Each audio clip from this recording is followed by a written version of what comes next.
Welcome to the Seattle Investors Club podcast with Julie Clark and Joe Bauer, where we share the nuts and bolts of real estate investing from our 20-plus years in the industry. Sit back, relax, listen, and immediately take action. Are you ready? Here we go. Welcome to another edition of the Seattle Investors Club podcast. My name is Joe Bauer with the Seattle Investors Club, and I have real estate expert Julie Clark on the line. How are you doing today, Julie? Hey, guys. How's it going? Hey. So today I'm going to be talking about something that I geek out on a lot, and that is time management systems to get more done faster. Because I am actually out in Montana right now skiing, and I love doing stuff like that. But it doesn't mean that I stop working. A lot of people think, oh, you go on vacation and you just don't do anything. Is there a time and place for that? I believe there is.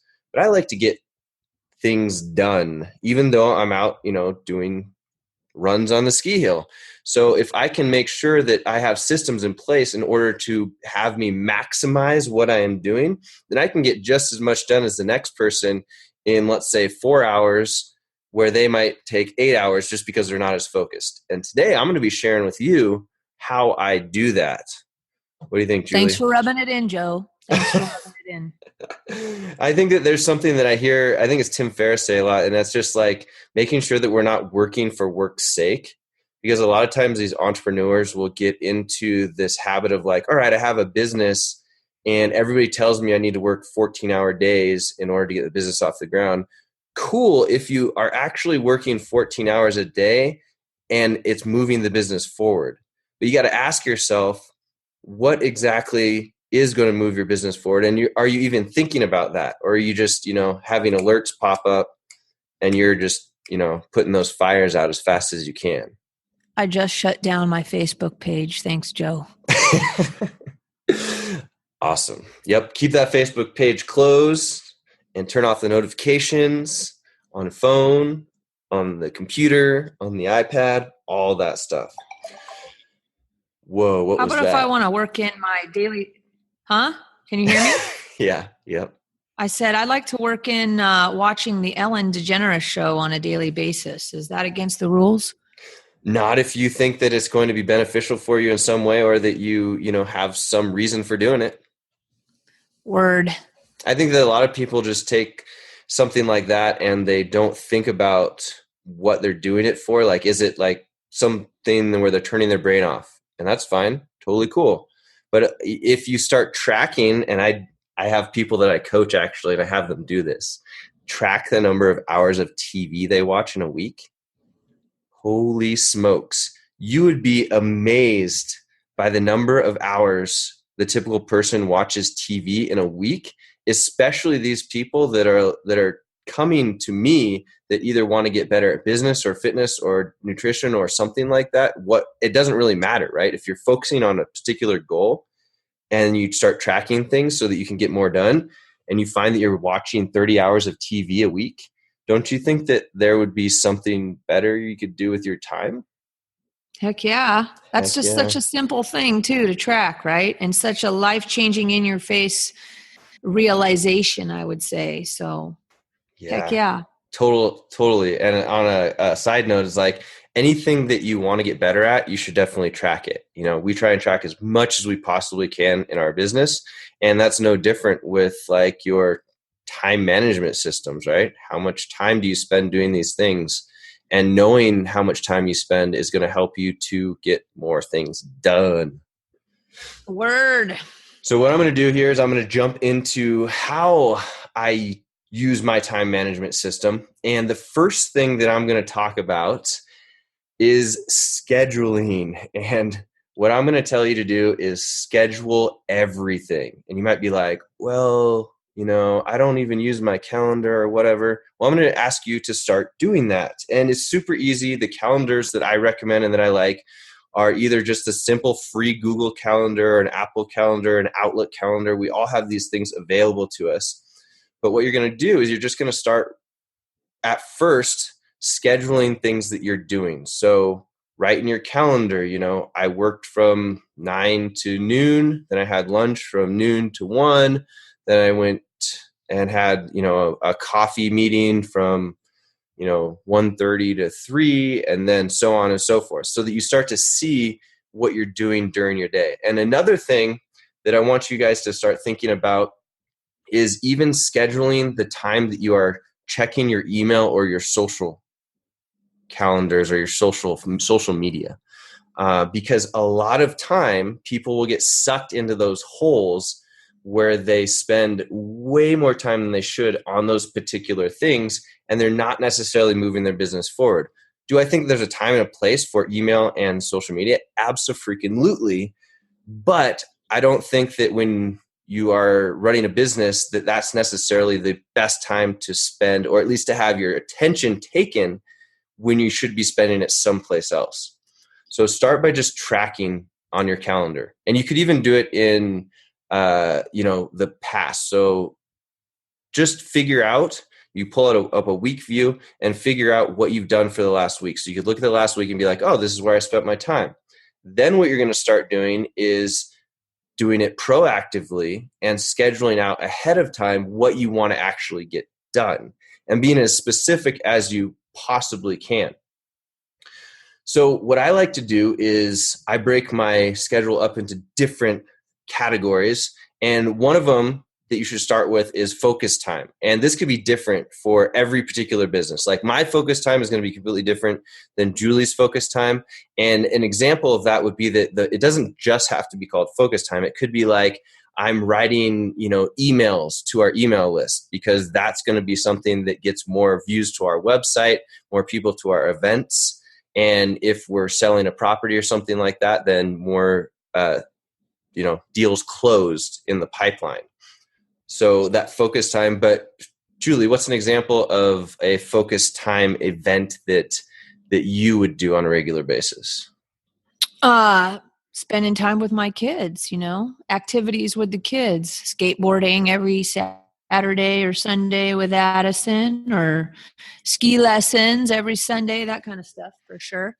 Yep. So your focus time, and that's a great example, can be broken into different activities, whether it be business or personal. And the scheduling of it is just really going to be important. And like I said, I wouldn't call it necessarily focus time, but I would call it what that specific thing is. So skateboarding with the girls, or, like I said, creating emails or creating blog posts or shooting videos for the business, and actually having those specific things in there. Well, I think also when you are a entrepreneur or a business owner of any type and you have kids, it is very easy to be putting out fires all the time and having to find yourself feeling guilty about squeezing time in with your kids. So absolutely putting rock solid, this is purely kid time. I know this isn't business stuff, but I know all you parents out there who want to start your own business or are entrepreneurs, you get what I'm talking about. If you don't block it out, and they deserve to have a consistent time. For me, that's as important as blocking out doing videos or whatever else, right? More important. Absolutely. More important. And on that same note, like I don't have kids right now, but I do that exact same thing that Julie's talking about for my friends and my family, because you can get to the point, like Julie said, where you're putting out fires and you don't realize that you haven't seen your siblings or your good close friends for a month, and one of the ways that I know Julie finds a lot of deals is just by talking about real estate with the friends and people around her. So having those specific times that are scheduled in not only gets you good face-to-face time with the people that you love, but it also can help you to find more real estate deals. Heck yeah. So you're going to schedule your focus time. You're going to call it exactly what it is. You're going to schedule appointments, whether that be business appointments or whatever appointments you're having, coffee, lunch, all of that specific stuff. And stopping there really quick on the appointment schedule, I want to make sure that you guys are focusing on protecting your time, especially as you get more successful in the business. You're going to have people be asking you for your time more and more. I mean, Julie probably gets asked to, have coffee and analyze a deal like every single freaking day. Yes. And if she did that every single day, people would probably be happy, but our business wouldn't move forward as fast as it needs to. So Julie needs to protect her time. And I do accept payment though for a point. No, I'm just kidding. Good point. You could pay Julie. She's top dollar though. Big money to schedule appointments with Julie. So, what I like to do, and something I'm going to jump back to really quick here, is what I call themed days. And if you've come to any of my Seattle Investors Club presentations, you've probably heard me talk about this a little bit. So I have themed days set up, and it's a way to protect my time and make sure that I'm getting very important things done on those days as it is around business. An example of that is Monday is my social/connection day. So that's the day I get on social media and I just chat with people. I just say, hey, what's up? How you doing? What are you working on? And I have that specific time blocked out. If they ping me back, though, on a Tuesday, I'm probably not going to get back to them until Monday again. You see what I'm saying? Because I'm going to have focus time on Tuesday for marketing. And that's where my focus time is going to be spent on Tuesday. Then on Wednesday, I'm going to have my calls and my meetings. So if somebody wants to have a lunch meeting, I'll freaking stack up like 3 coffee dates in a row on Wednesday and get all of those things batched up, and you start to get in a row and roll and a flow and everything like that. And then on Thursday, I have a creative day, which is today when we're being creative and recording these podcasts. And Friday for me is a catch-all day. So sometimes it ends up being, more creative stuff. We have an event coming up this weekend on Saturday. So Friday is going to end up being probably a lot to do with that event, making sure that everything is taken care of and double checking all the stuff that we need to have ready for that event. And then Saturday and Sunday are usually the family and friends time for me. And scheduling that specific stuff in there is important because, like we've said earlier, you can get really involved with doing stuff. And I know that for me, especially wanting to excel and succeed at the level that I want to, I would work every single day. I have to actually schedule in those times, like Julie said, to hang out with the girls or whatever it may be, because I'll find that, oh crap, I just spent 12 hours, building us a new website, and it was a Saturday, and I should have scheduled something to, hang out with my girlfriend or whatever. I want to just drop that I want to make sure you guys all heard the major nugget that Joe dropped. And that is that he's available on Wednesdays for meetups and coffee meetings. I hope you guys all heard that. And anybody who wants to meet with Joe, sorry, Joe, now you're going to get inundated. Wednesdays, maybe Fridays, but don't skip over that one, guys. Yep. That's when I do it. I put all my calls and all my meetings. It's all good. It's all good.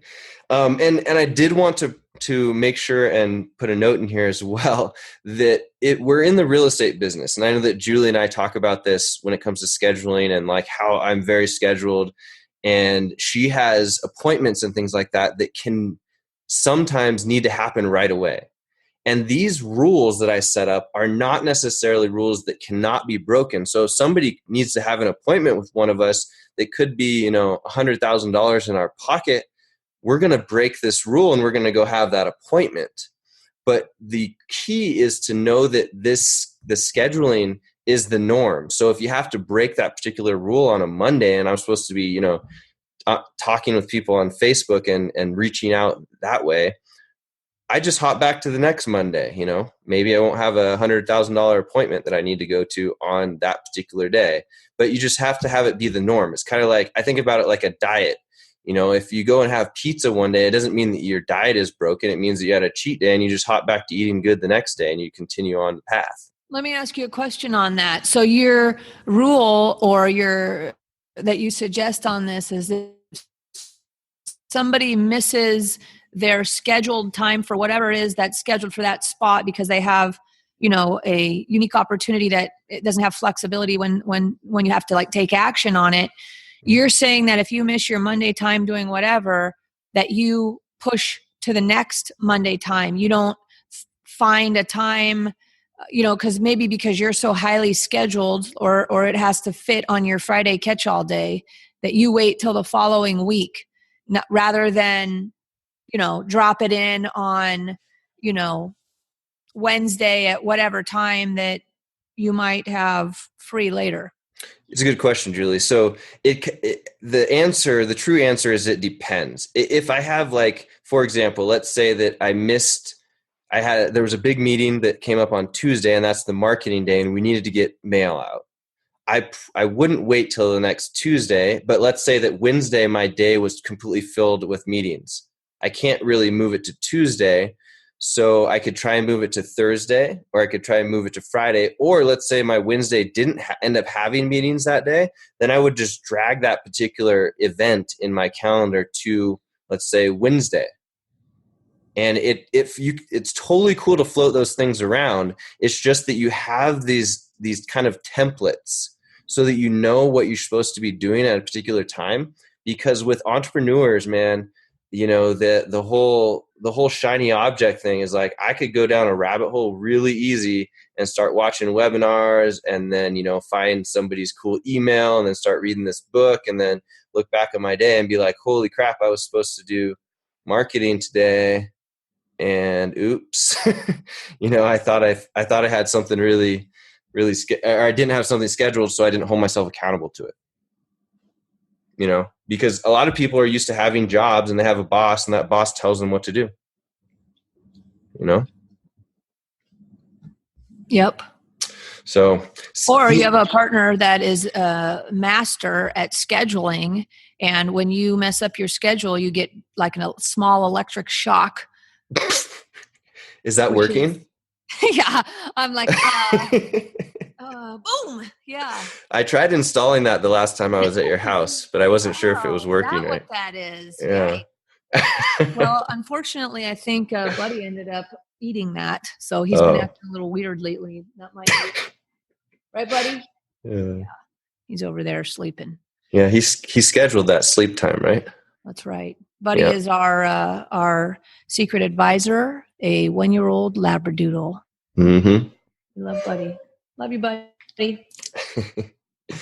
So, keep taking notes. Hopping right back into the scheduling thing.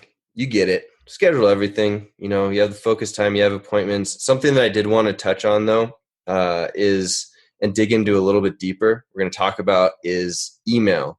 And this could also go around with social media time, like I said. But a lot of people will get incredibly caught up in email and social media, and they'll look back and they do not know where the hours went, because those specific things are designed to take our attention and run with it, essentially. You know, you can hop on Instagram, Facebook, email, whatever it may be, and just run down those rabbit holes. And so I think a lot of people can identify and say, oh, I know I'm on social media too much. But I don't think people think of email that way, that you're pointing it out, that email is also a problem. I think social media is an easy, oh yeah, I get that, me too. But the email tip is a good one. Oh man. I mean, I love email. Don't get me wrong. I love email. I love social media. And that's why I have to be so careful with them, because I'll have my email account opened up sitting on my desktop, and somebody will send me an email, and I could have been, like I said, doing something that was very high value for the company. And then that email pops up, and then ding, shiny object. And I'm looking at that email. I'm answering that email. They're asking me to do something. I'm doing that thing. And next thing I know, it took a half an hour, and I'm like, what was I doing? And then I totally forgot about the high value thing that I was supposed to be working on. And you want to know how you can eliminate that altogether? How's that? You close your email. Oh my God. You know, I want to say something, insert something here. I'm a broker investor, right? And hopefully a lot of you listening are also broker investors, or you aspire to be a broker investor, because that's where there's big money, where you can make some really big gains in this business. But as a broker, you have to, when you have deals going on or transactions, you know, accepting offers, and you got to answer broker questions and all that stuff, it might be harder to avoid that, right? Because you can't say, well, I'm only going to deal with that on Tuesdays, or I'm only going to deal with that from 2 to 4. And Joe and I talk about these things all the time in regards to the differences in our job duties. Oh, I said a bad word. I said job. In regards to our, what our roles are in our company. And, that is easily rectifiable if you just have even a part-time transaction coordinator that you should all be aspiring to get onto your team. It could be part-time. It could be, doesn't even have to be anyone that's necessarily licensed, but that they can check your email and that they're enough involved that they can answer some of those things and handle, I bet you 90% of those emails, even during the middle of a transaction. So, that's just a little tip there. Something that I've employed for myself that makes my life easier, so I don't get electrocuted and buzzed by Joe when I miss appointment stuff or my schedule. Julie, if I was not in Montana right now, I would give you a hug and a high five. Oh, thank you. Because everybody needs to do that. We're the entrepreneurs. We're the ones that are thinking big business, trying to grow what we're doing. We shouldn't be getting pinged by little emails. Have that assistant handle those particular emails as long as you can. And if you want to get really extravagant, you can set up rules for your email so that you have a person that's going to be emailing you, like it's another broker or something like that. You can set up rules where that particular person is the only one, or those people that you set up the rules for are the only one that get you notified. It's a little bit more technical, and maybe we can do some sort of a webinar or video on it, how to set that up. But I like Julie's idea even better, where it's just, don't allow anybody to take your time from you. Time is our most valuable asset. So pay someone to have that be their job. Not your job, their job. Word. So when you're doing these, when we're getting back to email, some of the ways that there are ways to manage it though, even more so than what we're talking about, which is just closing it and then having it not be alerting you. And I wanted to also make sure that you guys take this into account for your phones as well. So if you can, please turn off the notifications or turn them on and off as you need to have them, because the phone can be just as bad. Like, oh, I closed my email down. I got my phone sitting next to my computer right here. Ding, ding, ding. And it's popping up and I'm just getting distracted by that. So having those particular things to, turning the notifications off is super important. I do not have any notifications for any social media. It is freeing to have that. Super freeing. So give that a shot. Turn off the notifications that are on by default for all of us. You can turn those guys off. But then when you schedule the particular time that you're going to actually do things like email, I have some tips for you and ways that you can be even more efficient with email. The first is obviously that you always schedule those particular email blocks. That's really important. Like I said, you have no notifications, and that you're shooting for something that we call inbox zero. So you should not open up your email, ideally, and have 100 emails in there, because that will increase your stress level. And I have some interesting, fun tools that you can use in order to get your inbox down to zero and decrease your stress level because of it. Like, I opened up my email account today and there were 0 emails in it. And I was like, it's a Thursday and there's 0 emails. That's so cool. Here's what you can use. All right. So I first recommend using either a Gmail or an Outlook as far as your email account goes, because they give you a lot of different features and plugins that you can play with. Then I like to use something that is a scheduling function. So if you're using a Gmail, you can use something called Boomerang that is free for up to a certain number of emails, or you can just pay a small amount of money. And what it does is, let's say that you have an email that pops into your inbox. Let's say Julie emails me and she's like, hey, Joe, I need this thing from you, but I don't need it until next week. Or I need you to send an email to this person, but it's not really important until next week. So then I click the Boomerang button for next week, and it pops that email out of my inbox and then puts it back in at that specific time that I wanted to answer that email. It also does a couple of other things where, like, let's say that I'm asking for something via email from Julie, I can say, alert me after 1 day if she hasn't responded. So it pops back into my email box if she hasn't responded. So I'm being more effective with the emails that I'm actually sending. And there's a schedule function that's also in Outlook that you can use for this. Outlook is going to be way more robust if you're using a PC than if you're using a Mac, but you can use Gmail for both of those specific things. And you can use Gmail like we do in our company for our business email. So you pay $5 a month per email, and you can have, Joe at Seattle Investors Club or Julie at Seattle Investors Club, and it's their, full service email suite.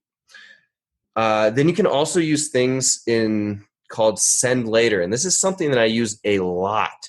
And I think that people underutilize it. But if you want to get someone's attention via email, you want to send the email to them at a specific time that you think that they are most likely to respond. And I know if you're anything like me, you might be thinking, I have this great idea, like I need to contact this person, have them be on my podcast, and it's 11 o'clock at night, but I got this great idea because I just, got done hanging out, and that's when my brain is, working the best. But I know that if I send that email off right now, then they're probably going to get it in their inbox at 11 o'clock at night, and that's not necessarily the best time for them to respond. Or they get it in their inbox, and then they get 20 or 50 other emails between then and the next morning, and then your email gets lost. So what you can do is you can click this Send Later thing, and you can actually have the email delivered at the time that you want them to get it. So if I want Julie to get an email at 9:30 a.m., because I know that that's probably when she's going to be most likely to respond to it, I just click 9:30 a.m. tomorrow, and that email gets delivered to her at that specific time. If you're looking to get a hold of people that are busy people, this is invaluable. It's fantastic. And it's also with the Boomerang plugin on Gmail.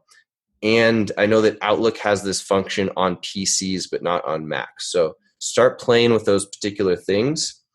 The last email thing that I wanted to share with you, and something I've been utilizing for Inbox Zero, and I got this one actually from Tim Ferriss. It's called the Email Game. And this one is only for Gmail right now, so I'm sorry for those other email users, but it's the Email Game. And what it does is you install this plugin in your email and you click Start, and you have a certain amount of time to work through your emails.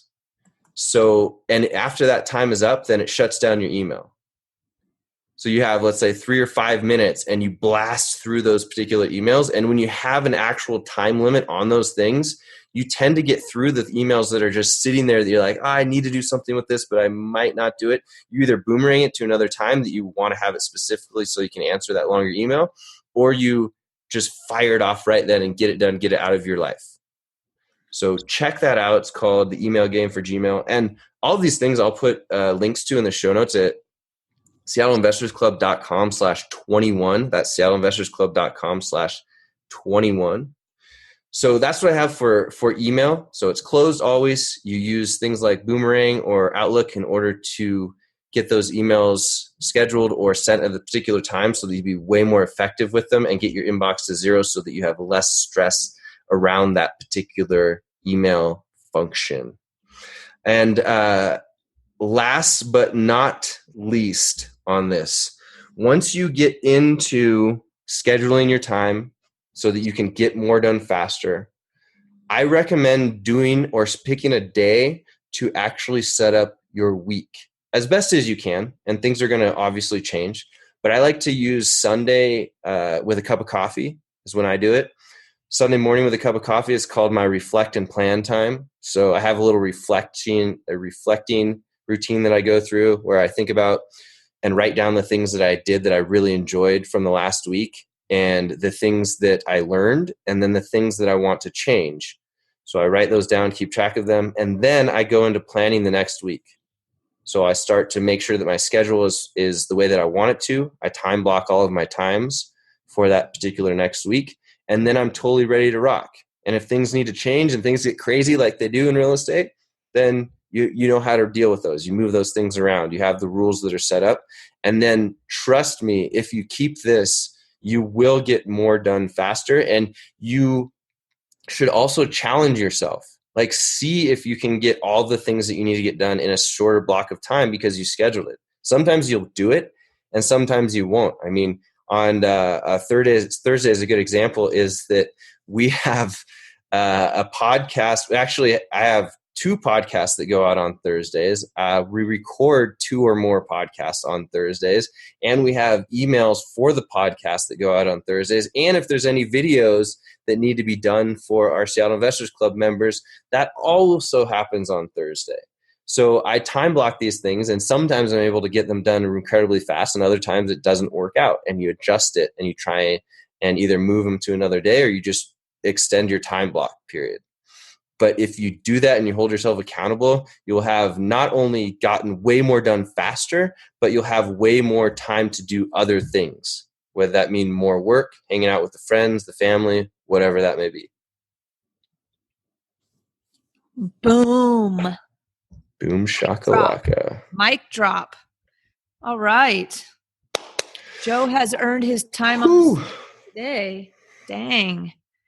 Woo. I feel like I just saved 10 years of my life or something like that. I'm glad because what's that? Nice job, because you're going to pile on a bunch more stuff, right? Yes, I'm excited. I'm inspired, and I talk to this guy every day. Well, the thing is, Julie, Julie and I we always end up setting the time to record the podcast, and we end up chatting for at least a half an hour, if not a full hour, before we even hit go, because we have so many things that we're working on that we just have, and it's fun to talk to her. So we end up having these conversations to go back and forth. And it's like, oh crap, we have to record the podcast. But if we have all of these other projects that we're working on, it's incredibly important that we're actually scheduling the time to work on these projects. Like, we've got 3 or 4 major projects that we're working on right now that if we just didn't schedule time to get them done, I know I wouldn't get them done. There's too many other shiny objects out there for me to chase, run down the Facebook or Instagram rabbit hole. That's right. That'd be a good one to track. How much time did you spend every week, looking at what was a shiny object that crossed your path? Put that in your face. Yeah. And that's a good point, Julie, because I was looking for a while to find something that you could install on your computer or your phone that would track like how much time you spent on Facebook or Instagram or even social accounts altogether. So if anybody knows about something like that, hit me up. Let me know. I would love to hear about that. Right. Drop it in the show notes at seattleinvestorsclub.com/21. And I'll give you a shout out and we'll start using that. See if I can figure out how much time people are spending in those particular social accounts. Because if you have an investor, or you're an investor and you're trying to get some, major deals done, and then we find out that you're spending 10 hours a week on Facebook, there's some place you can improve. Right. So nice. All right. That's what I've got. You have anything else, Julie? No, these tools are awesome. I could do better for sure myself. As much as I hear it from you, I definitely can always be improving. No doubt about that. So I'm going to go time block some time in order to do that. Nice. Me too. I'm going to go and catch some powder, time blocked powder. Nice. All right, guys. Thanks for listening today. Joe, do we have anything else we want to let them know about, like our YouTube stuff? Holy smokes, we've got so much. Thanks for reminding me. We have an awesome YouTube channel that we're pumping educational videos out on. You can find that by going to YouTube and searching for the Seattle Investors Club, or you can go to seattleinvestorsclub.com/YouTube. Both will take you to the same place, whichever you prefer. And I always forget to do this, but if you enjoy this podcast, it super duper helps us out if you go over to iTunes and give us a rating and review on the podcast. And you can find that specific place by going to seattleinvestorsclub.com/iTunes. It will forward you right into our iTunes channel. And every 5-star review that we get helps us to get more listeners on this podcast. And we appreciate that. And if people are out in the Seattle area and they want to get an RSVP to one of our monthly Seattle Investors Club's meetings where we drop a bunch of deep nuts and bolts of real estate investing education, where should they go to sign up to get on our RSVP list? You can find that by simply going to Seattle Investors Club. And there will be, just scroll down slightly and you'll see what the next event date is, who our guest speaker is. And if you've never been to an event before, there will be a link for you to get a free ticket. Right on. Right on. Cool. Yeah. Well, let's wrap it up so you can go hit the slopes. Heck yeah. Let's do it. All right, guys. Thanks for listening, and we will see you on the next podcast. Bye, everybody. Thanks for listening to the Seattle Investors Club podcast. If you have questions that you'd like to have answered on the show, shoot us an email at info@seattleinvestorsclub.com. Now go out, take that action, and build that real estate business. Thanks for listening.